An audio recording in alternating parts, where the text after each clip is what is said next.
Siena Root, I've been a fan of you guys for a long time now, and I've been trying to get you guys on the podcast, and I'm glad we finally made it work. Yeah, happy to be here. So I got to ask you first off, is this your first U.S. interview, or have you done some interviews in the U.S. in the past? I'm not sure. I don't remember. I think we've done a few, but we've never a podcast or anything like that. Well, that's good. Well, cool. Well, I'm glad to be your first then. So I first heard of you guys. I first heard of Siena Root in 2011 with the Root Jam album, and that was my introduction to the band. And that's a pretty good introduction to the band, I think. Yeah. So that's what I was usually what I recommend when people say like, okay, which one should I buy? What should I start with? And then I always say like, yeah, but get Root Jam. You get a lot of musicians and something from most of the albums. Yes, and that's what I was gonna say, because I really felt like it was almost kind of a much cooler best of type album. Like it gave, at least for me, I got to hear so many different, facets of the band with the different vocalists. And not only that, I felt like the style was very varied. You went from the acoustic version of Trippin' to, something as heavy and groovy as The Rat. And I felt like that covered a lot of ground. Was that what you guys were looking to do with that album, was to kind of use that as a way to introduce Siena Root to other listeners or new listeners? Maybe not exactly. I think we were more... We wanted to do as honest of a representation as possible to our live shows, and I think pretty much that's how we try to do our live shows, to have big variations and dynamic root rock experience, as we call it. I think that's probably the best description of it, because it's like Siena Root is everything I love about music in one band, and so I think that's why I've been Thanks a lot. It's one of the things that made me a fan of yours the first time I heard you guys, and of course, I kept up with you guys from the Root Jam on up to Dream of Everlasting Peace, which I thought was an amazing album. But you guys have been doing this for over 20 years now? Maybe. Time flies. Well, that's longer than most marriages. These days, yes. Yeah, these days. I mean, I've been with my wife for 22 years, so you guys are almost that long. Like, what has kept it together? I know with the core group, there was like a core 3, if I'm correct, at one point, and then it was kind of like a collective. With musicians kind of coming in and out and, just being a part of the band. What has kept it going for so long for you guys that it doesn't get old? I think we've had a vision of always trying to renew ourselves and try to look forward in a way and not stay. I mean, a lot of bands do the same song over and over again on different albums or the same concerts over and over again, and that's fine. I enjoy that too. I enjoy those type of bands without naming anyone. But I think we've been trying to do more of a thing where we constantly change, and we want every concert to be unique and not do the same thing, and that's been with that point of view, it's been kind of easy to bring in new musicians and see what they can bring to the mix, or what they can add to the soup, or whatever you want to call it. Yeah, I would definitely agree with Sam there, that like the new elements that new musicians bring in is some of the fuel that keeps the band going also. Yeah. Like Zubaida comes in here and we just rehearsed for the new upcoming European tour, and she just brings in and develops the songs into something we haven't done before, and it's a thrill and something interesting and fresh. But what I think is fairly interesting also, as coming in as a new member and trying to adapt as well as coming in with your own fuel, so to speak, to complement already existing music, is that it's a very relatable rock and roll music, rock music. It has elements of genres and rock that's very, expands over not just stoner or not just the bluesy sound or whatever. So it's, Right. I mean, and that's also the reason why I love Siena Root. Like, really think that's one of the main points. See, and I think that's so funny because, I mean, you've got bands like Blues Pills, Graveyard, and of course I know I'm going to say this band's name wrong, Lycanthropy or Lycanthropy. I was so close. Americans. Let me tell you, Americans can butcher names. I'm telling you, like, we can just totally fuck you guys up. I mean, my name is Zubaida. You will not imagine the stuff I've been throwing my way. Well, it's so funny. It's like, I'm so glad that they've said your name 3 times, because when I was looking at it, I was like, is it Zubaid? like is it Zubaid? Like, so I'm so glad we've got that out of the way. Now I can say it's Zubai, right? Is that right? You say it? Okay, good. Can you pronounce my name then? Love. It's actually a Swedish name, Love. Luva, see, of course. See, Yeah. there you go. I fucked that one up too. So, Yeah, gotcha. I can just blame that on not having my coffee yet. So I'm still, I'm still trying to get it in. But What time is it over there? it's 7:15 in the morning. Oh, Jesus that Christ. sucks. Look, I get up early every morning. That's what I do. Like, my wife goes to work. I get up. I make her coffee. I see her off to work, and then I come down. And I'm a house husband, so I spend my days, cleaning, vacuuming, doing laundry, going to the grocery. Like, I'm living the dream. I cook dinner. So it's a pretty Sounds sweet like gig. it. Oh, You yeah. talk to strange dudes overseas. Well, it's like I always tell my friends, I say, look, I'm a catch, man. You know what I mean? Like, so, I do all the, I enjoy this, but. I'm not saying too much, but it actually sounds like a fairly sweet deal. Oh. I would love a house husband. Well, you know what? Find one, because I'm telling you, we will do it all. I mean, I guess cook. They're hard to find. It's not going to be like. I guess it's a pretty good deal your wife made there. It must be.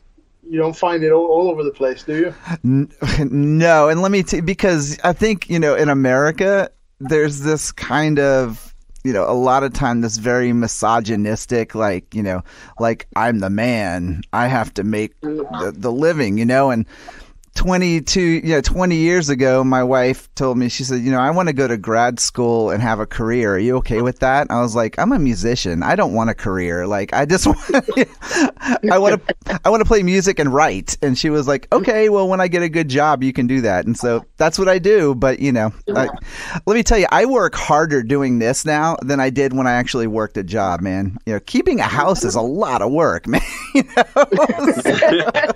Yeah, so they say. Hey, and I have to earn my keep here, because my wife can't come home and see me, in my boxer shorts watching TV. Like, I actually have to, be vacuuming and dusting, but I love it. I totally recommend it. The buy, if you can find one, I'm telling you, we're good for you. So, Well, I will keep my eyes peeled. Yeah. Well, so it's kind of like I said, like, speaking of me messing up these band names, like we had, Blues Pills, Graveyard, Lycanthropy. How did you say that again?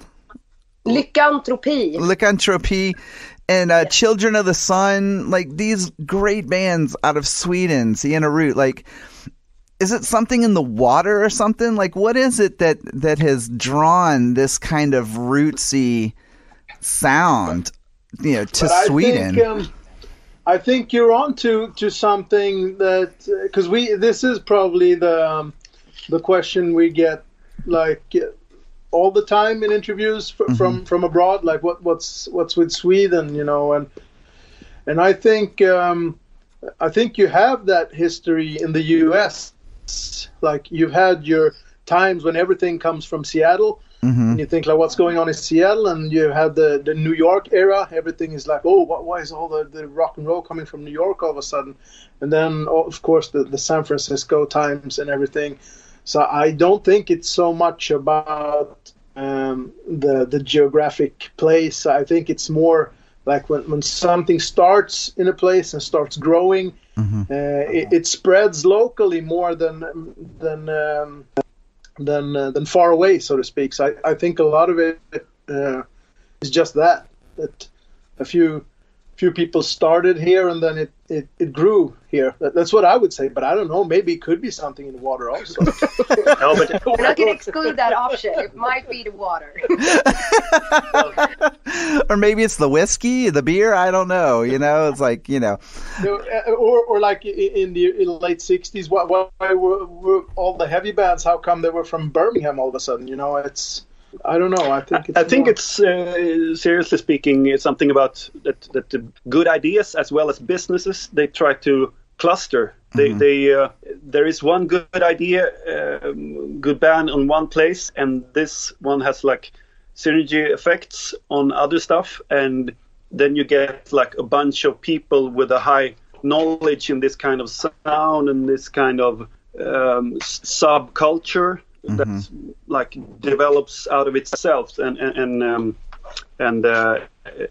like enforce. Every band that I love is like, of every like 2 or 3 bands that I love, like one of them is Swedish. You know what I mean? So it's like I have so many favorite bands that are all from, if they're not from Sweden, they're from Finland. Like I think I just need to move there because that's the only way I'm gonna get to see you guys live. Because very few of you come over to the States. But we'd love to. So if you have an opening to get us to the US, we'll be there as soon as possible. We'll swim if we have to. Well, shit, you guys can. I have a big basement. You guys can stay in my basement, and we'll just have a big party. Like. Nice. No, but we really love to tour the U.S. It's been an ongoing dream for a long time, but it's never been quite doable for different reasons. Yeah, and it seems like it's not becoming easier with the political situation also. Oh, yeah, this guy sucks over here. I'm telling you. Like, we have the worst president on the face of the earth, man. Like, it's terrible over here. I couldn't agree more. Yeah, I know. I was just in London, and I was talking with some friends of mine over in London, and they said that basically they had the impeachment on all the TVs in the pubs because it was more interesting. I was like, it's embarrassing, Oh, wow. Yeah, but let us know if you find an opening for somebody that's willing to invite us. Well, I'll tell you what, if you guys could come over with like Graveyard or something, like I just think that would be fucking amazing. I've always told people like my dream bill would be Graveyard, Siena Root, and Blues Pills. Like my head would just explode if that happened. Like that would be a pretty good bill, actually. Yeah. Actually, I would just like hop on a bus or a van with you guys and just do the whole tour, just so I could get my fill, before you had to go back. Compensate before you had to go back home. But so speaking of Zubaida, Steamroller, I'm a big fan of Steamroller. I love that material, and like with Lisa's Heavy Feather band. And then even with the new single, which was just, Organic Intelligence, which was just fucking fantastic. Is this going to be like the touring band, or are you guys kind of whittling it down to a smaller touring band to where, Zubaida, you're going to be the primary vocalist? Well, as it's looking now, I am going to do the majority of the vocals, and not saying that Lisa would not be invited whatsoever. The sweet deal about this is that Lisa will be able to do gigs that I won't be able to do and stuff like that. So, and she's had the experience on being on the road as well, so that's really great. But she's kind of focusing on the Heavy Feather, which is also amazing. But that since Steamroller started to dwindle down, I felt it was a great opportunity to jump on the Siena Root train, so to speak. And when this talk of the tour started coming up, I was like, yeah, that's what I want to do. Sure enough, and Lisa was like, yeah, I want to focus on Heavy Feather. So it all just kind of worked out very much in that capacity. And we're going to be a smaller group, I think, for this European tour. Well, we're going to have a full-blown show in Stockholm and Gothenburg. Yeah. To just play the new record from from A to Z, and then we're gonna mainly tour in a smaller constellation because it's more convenient this way, and we will invite like sitar player on this European tour, Stian, who plays on the record as well. Zubaida, I was going to ask you about Steamroller actually. So is Steamroller your kind of like your baby, like your thing, or is that kind of like noticed you said it was kind of dwindling down a little bit? Does that mean that the band isn't in existence anymore, and that you're putting all your energy into Siena Root? Well, pretty much, yes. The thing was that Steamroller started off as it wasn't supposed to be a band that was going anywhere. It just started up with me and a couple friends playing our second instruments.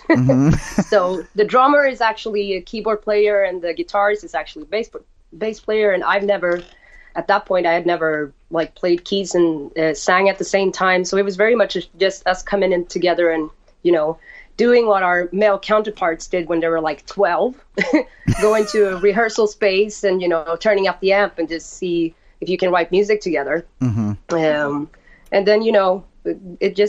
it kind of expanded into, oh, well, this is going well. Let's try to do some gigs. Oh, okay. It was very much like that. So there was no vision in the same way that Siena Roots is very much, going places. And then at some point, for the others, I think I was kind of overly ambitious. Which isn't a bad thing, right? No, I don't necessarily consider it a bad thing, but if other people are not at the same go as yourself, you get into situations that doesn't necessarily make for a positive friendship in the future. So that's why we thought that this is a good thing to continue working on, and Siena Root is the perfect form for it. Exactly. Well, Siena Root is a very ambitious band, and so that really meshes with your personality then, Yeah, absolutely. Well, so one of the things I was also curious about with the different shifting lineups and whatnot, does it ever cause any kind of not really problems, but how do the fans react to knowing that there might be a different singer or there might be different people in the band? Are the fans generally pretty just open to whatever, or do you find that the fans say oh, I'd rather hear so and so on vocals or hear so and so doing this? Well, yeah, you always, in general, rock fans are conservative, and they are used to, they want whatever, the original band, You're either Dio or you're... They want Ace Frehley. They don't care if they have a guy in the same makeup. That's not good enough. Someone that plays better. Yeah, I want Ace Frehley. It doesn't matter. It has to be a drunk person who is the original. That's the nature of rock somehow. But on the other hand, I think we've wanted to put Siena Root as a quality stamp. If you go to Siena Root concert, what you do know is you don't get the same show twice, but you know that you get something you're going to enjoy, and that's going to be unique and in the sound and vein of Siena Root. And my experience is, maybe it's because people don't tell me if they think differently, but my experience is that scared of you. that when they've seen a show, they're never disappointed. Promoters, fans, they're always like, wow, I've seen you so many times, but this was really cool or whatever. But then beforehand, you always get hey, what's going on now? I saw you 6 months ago with this singer or that guitar player or whatever. So what's going on now? So people are a bit conservative and worried beforehand generally, but so far I don't think we've let anybody down. Well, that's actually, that's kind of how I would feel, because I almost feel like as a fan, just listening to you guys for so long, is that I've never felt like there has been a loss of quality. Of course, early on, I was like, bring back Sonya! Oh my God, And then all of a sudden, you know, I hear A Dream of Lasting Peace, and I'm like, keep that guy. You know what I mean? And I'm like, you know, we've heard that a lot as well. But yeah, speaking of like the conservative rock fan, we also get a lot of cred from people that move just a little bit outside of the rock.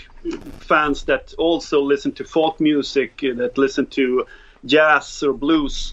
They are much more open to this kind of constellation. I mean, if you go to see average jazz artist, you don't wonder so much. Is that the drummer that played on that record? Or, well, it becomes less of a problem.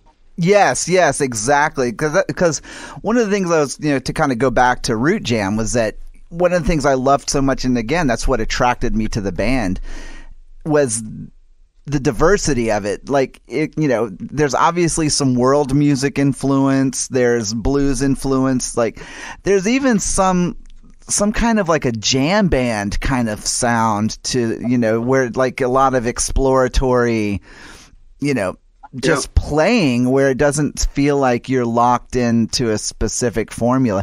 I actually told people that sometimes you guys reminded me of like a Swedish Rusted Root, only you were more like psychedelic at times and, you know, a lot more diverse.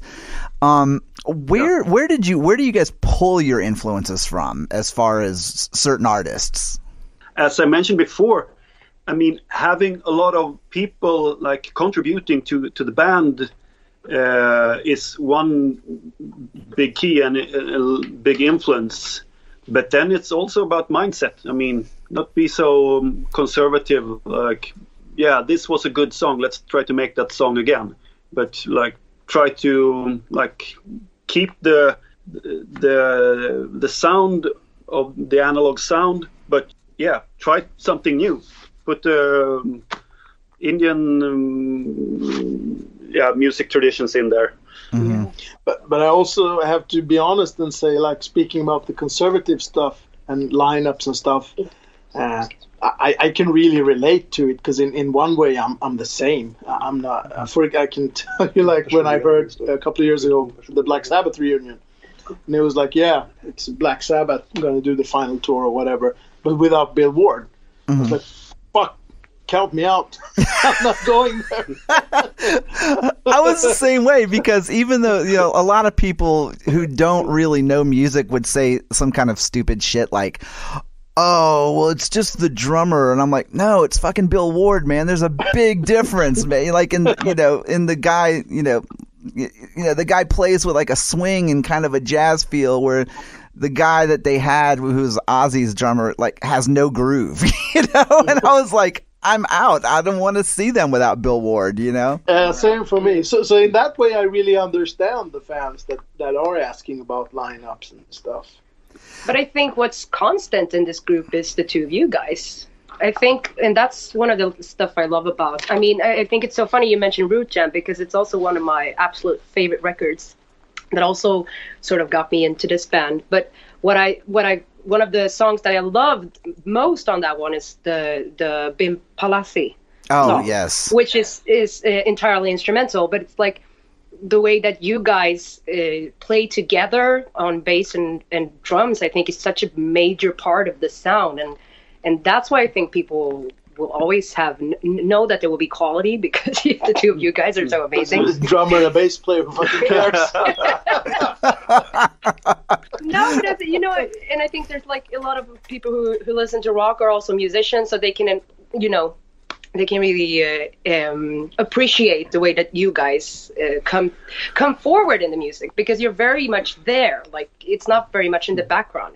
What you guys are doing is very central to this group, which is what I think is one of the reasons. I would like to say that the sound of Siena Root is, I would like to think that it's something more than just tied to a person, that it's more a mindset or a vibe to the whole group. That this is something that I adore with groups, bands that are like 4 or 5 people, decent musicians, but together they've create something that is much bigger than any of these guys could have managed on their own. Mm-hmm.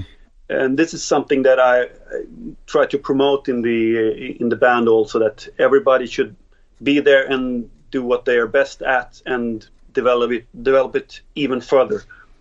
See, and I love that because I'm a huge Grateful Dead fan. Like, you know, I'm a total Deadhead, been a fan for over 20 years. And, you know, Right. even though you guys aren't musically similar, it's that same mindset where you get a group of people together and they create something that's bigger than themselves. It's where the music matters and where the music takes over, and it's bigger than each person, if that makes sense. Yeah. Yeah, that's exactly what we aim for.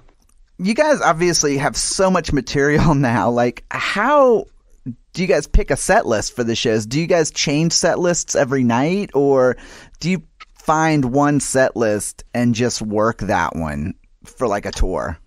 A bit of both. I think we have like a starting set list for a tour with lots of songs, and then after a few shows we change some stuff, or we find new jams around certain passages in the music, and then maybe we throw some songs out and some songs in, or make it longer or shorter or whatever. So we have it. The set list is kind of alive, but we start with something. Yeah, there's usually a foundation that we build around, and this is something we pick from what sounds nice in this lineup. If there's a sitar in the lineup that we're doing, like we try to incorporate more of like the Indian stuff that we've done, and then of course the range of the vocals determine what songs sound better, and also what we feel like. Well, so Zubaida's obviously you have a very, your voice is just so full of character and full of depth. I mean, are there any particular songs that you look at and go, I can't wait to do that live, or that, you know, are there songs that you say like, I couldn't do that live? Oh, that's a good question. We have a couple songs from what record is that? It's Far From the Sun, I think. And I don't know the name of the person who's singing there. Sortis. Yeah. I mean, I just love that record because there's so many hits in there. And I mean, I think I've been thinking since I started listening to Siena Root, like, I would love to sing the songs. And I think we have a couple with us now that I'm really excited to do.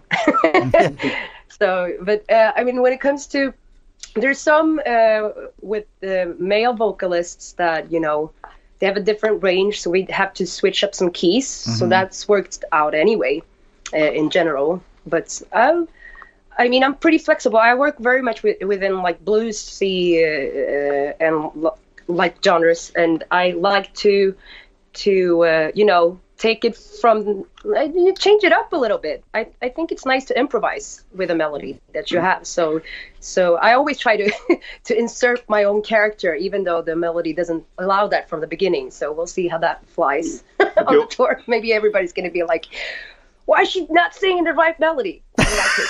But you also get really big range for your vocals. So your voice has a big range. Yeah, that helps. Yeah, it hasn't been so far. It hasn't been anything that we haven't been able to do with you, and that hasn't always been the case with some other vocalists. Sometimes it's like, okay, this one we just can't do or whatever. But y'all are so nice to each other. I love that. So one of my favorite songs by you guys is Trippin'. Like, that to me is just, you know, that was one of my favorite songs when I first heard it.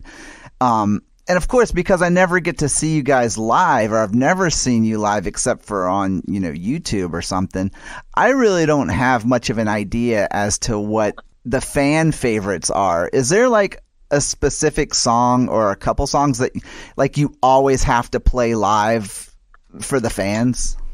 it's funny you ask, because we talked about Love and I talked about it like just the other day. Do we really have any smoke on waters, or can we just do anything? Yeah, it's important to ask yourself this stuff once in a while. But then we were like, yeah, but somehow words and coming home seems to be like something we played very much on tour. But both of them are from the first album, New Day Dawning. So can we really do a show without coming home in words? And we're like, yeah, but we couldn't really tell if we have to play them or if we think we have to play them because we have always done so, or not always, but a lot. So, I mean, because there's so many songs, and like I said, looking back on your songs, like I know which ones I would want to hear, like if I was to see you live, that would be like, okay. You need to send us a set list. Yeah, send us a set list. I was actually just going to say, so like if you guys ever come here, I'm going to make your fucking set list. So, but I'll give you enough time. I'll give you enough time so you can practice it, Thanks. Well, so I only have a few more questions for you guys, but when I do like the sign off and I say thank you guys or whatever, don't hang up right away because I want to give you guys a proper thank you because I hate hanging up on people. So, so just hold on when I say that. But well, so you guys were talking about touring, wanting to tour the U.S. What would be a dream tour for you guys? And I think you guys could each answer because I'd be interested to hear what a dream tour for each of you would be. Coast to coast and back. Coast to coast, the southern route, and then back to northern. Well, what bands? I mean, like, what band would be a dream for you guys to tour with? You mean like a total fantasy or a realistic dream? It could be either. Okay, so how about the 2020 Led Zeppelin reunion? Oh, that would really work. I could totally see that. Oh yeah, we would get up on stage together and do some. Yes. You could all get together and do Battle of Evermore. That'd be incredible with a sitar. Yes. No problem. Well, what about you other guys? Who would you love to share a stage with? You got me there. I don't know. No. Too much of a choice. Well, I'll just say Graveyard for you and just get that over with. So, that sounds but No, but that would, your idea there with Graveyard and Blues Pills would be awesome. It would be a really nice triple bill, I think. That would be a Swedish invasion over here. Yeah. What about you, Zubaida? Like any particular band that you could see yourself just like loving to tour with, or? Well, I don't know. I mean, I have a very much smaller range of aspirations when it comes to this because I haven't really done a proper tour yet. But I know some bands that I would love to, hang around with. I mean, like, it's not might be the best fit with Siena Root per se, but I mean, I love like Rival Sons. I love like All Them Witches would be awesome. Rival Sons would be awesome. Yeah. Oh. We played with All Them Witches once in Greece, and we had a very nice party at the hotel afterwards, and the bass player and I were actually laying our Rickenbacker basses on the bed in the hotel with a pillow and everything, and taking photos. Bass porn. Yeah, bass porn. Bass porn. Yeah, but I like yours, and what do you think about this? And okay, let's take a photo. But I would love to be also like hanging out with like Black Angels. I think it's an amazing band as well. It's not on the other scale, maybe of what one wants to do, but yeah, something like that. I love that also, because your choices. Oh, go ahead. European tour, we're gonna do some shows with the Dutch band The Wolf. Oh, that's a great band. And I'm looking forward to that a lot, and maybe we could bring that package over to the States. Why not? Oh, yeah. That would be fantastic. So, okay, I got to ask you this: what is your favorite food to eat on the road? This band, that's a very good question, because this band is very much about eating. There's a lot in the tour bus. It's always talk about when to eat, what to eat, how much to eat, eating competitions, all that kind of stuff. So we should be able to answer, but I don't know what my wife.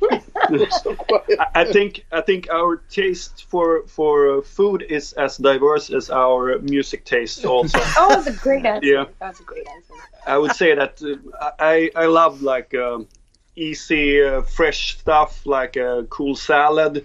At the meantime, I know that Sam doesn't really fancy that. He wants like, more like what do I want? lasagna. Yeah, Italian food. Yeah, I go for the Italians. Zubaida, what do you like? I don't know. I mean, I work in a Mexican place, so I eat burrito most of the time. So if I can get away from the burritos and just have a fresh salad, I'm good. I'll tell you what, I had some friends, Jess and the Ancient Ones from Finland. I don't know if you've heard of them, but incredible band. They're called Jess and the Ancient Ones. And they toured North America a few years ago, opening for King Diamond. And they had never been to the U.S., and they fell in love with U.S. candy, like Reese's peanut butter cups, and they also discovered buffets, where all you can eat. Oh, yeah. And they said they went back to Finland. They had all gained like 15 pounds. So. That's why everyone is so fat in America, I ordered a Siena Root XXL shirt, and it looked like a jogging bra on me. Like, it was just so tight. But well, so if you were to so hopefully you'll make your shirts bigger. You have a fat fan over here, man. Come on. Keep that in mind. Yeah. Well, so what U.S. food would you love to look forward to eating, like if you were to come over to the States? I haven't been to the States since I was a kid, so what is there to choose between? Do you have the menu? Oh my gosh, we have all kinds of crappy food here that's delicious. Like it's definitely not healthy, but it's good. We have a lot of American Chinese food here. Yeah, that could be nice. What else? We have like Chinese food. We have Mexican food, but I know Saraya probably would not like that because she works around it all day. So, lot of depends. I would be interested in trying to see how it is done in America. I work in a very Americanized sort of venue/Mexican place. So yeah, we're very Americanized in general here in Sweden. Yeah. Well, like I said, we can ruin everything. It's like we can make sushi American. It's like it's insane what we can do. So, but do you put like ketchup on it? Dude, they put ketchup on everything here. But I do have to say, I love mayonnaise and French fries, so that's my French influence. I'll take you guys out, and we'll do that when you come to the States. I'll take you guys on a food tour, so we'll do that. I'm looking forward to it. Just bring sweatpants, so they'll stretch. Yeah, I can tell you something that we all appreciate. That is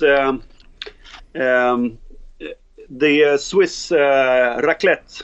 You know this? No, what is that? It's grilled cheese.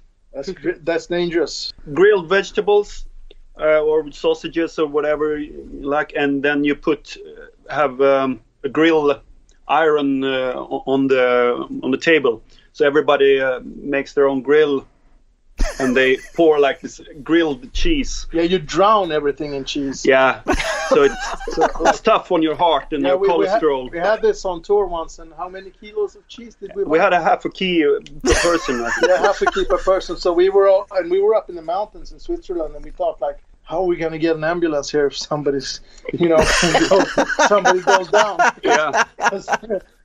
At one point, we were some people that were worried for our life. Yeah. Well, like everybody was lying on the floor, like trying to breathe. Just severe food coma. Oh, I love to hear this because I was talking to my buddy Jacob, who plays the guitar in Children of the Sun, and he was like, "We eat potatoes with everything." I was like, and I guess they're all like vegetarian and stuff like that. I was like, "Oh man, no, you don't know what you're missing. You guys need meat. They're so skinny. They're so skinny." we're mainly vegetarian in this band as well. Yeah. Oh man, see, that's why you guys all don't look like me, you know? So, you know? Well, look, I have really enjoyed talking to y'all finally and getting to know you guys, and y'all are so sweet and very wonderful, and I love the band, and I'm so looking forward to the release of the new album in March, and I'll definitely be plugging the hell out of it and making sure that everyone I know will give it a listen. Cool. That's very kind of you. Yeah, we appreciate it. Well, thank you all so much, and good luck with the album and the tour and all that good stuff, and keep in touch. Thank you, man. Thank you. Been great talking to you, and I hope you have a relaxed last piece of the day here. Yeah, it's morning for you. I have a lot to do today. Well, good luck with that. Well, thanks a lot, you guys, and have a good one. Yeah, you too. Okay. Bye.